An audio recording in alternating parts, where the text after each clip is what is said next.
యెహోషాపాతు అనే రాజు రాజ్యాన్ని పరిపాలిస్తున్న ఆ టైంలో ఒకానొక సమయంలో అనుకోని రీతిగా ఒక వార్త వినాల్సి వచ్చింది. ఆ వార్త యెహోషాపాతు అనేటటువంటి రాజుకు భయాన్ని పుట్టించింది.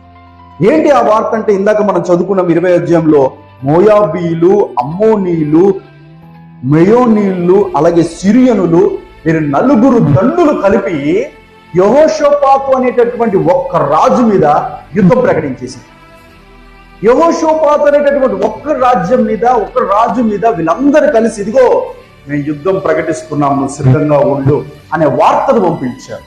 ఈ యుద్ధము చేయడానికి నాకు శక్తి సరిపోదు, ఈ యుద్ధము చేయడానికి మా సైన్యానికి శక్తి సరిపోదు.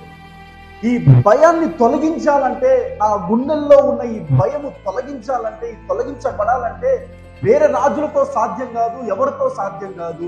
నా గుండెల్లో వచ్చిన ఈ భయాన్ని తొలగించగలిగింది ఒకే ఒక్క భగవంతుడు. ఆయనే నా దేవుడి దగ్గరికి నేను వెళ్ళాలి. దేవునికి స్తోత్రం, హల్లెలూయా. కొన్ని సందర్భాల్లో మనల్ని భయపెట్టే పరిస్థితులు వస్తూ ఉంటాయి. కొన్ని సందర్భాల్లో మనల్ని కృంగజేసే పరిస్థితులు వస్తూ ఉంటాయి. కొన్ని సందర్భాల్లో అడుగు తీసి అడుగు వేయలేని పరిస్థితులు మనకు ఎదురవుతూ ఉంటాయి.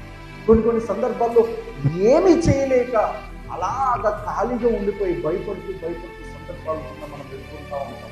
అలాంటి సమయంలో మనం ఏం చేయాలో తెలుసండి, ఆనాడు యెహోషాపాతు రాజు మనస్సు నిలుపుకొని దేవుడి దగ్గరికి వెళ్దాం, దేవుడి దగ్గరికి వెళ్ళి విచారణ చేద్దాం.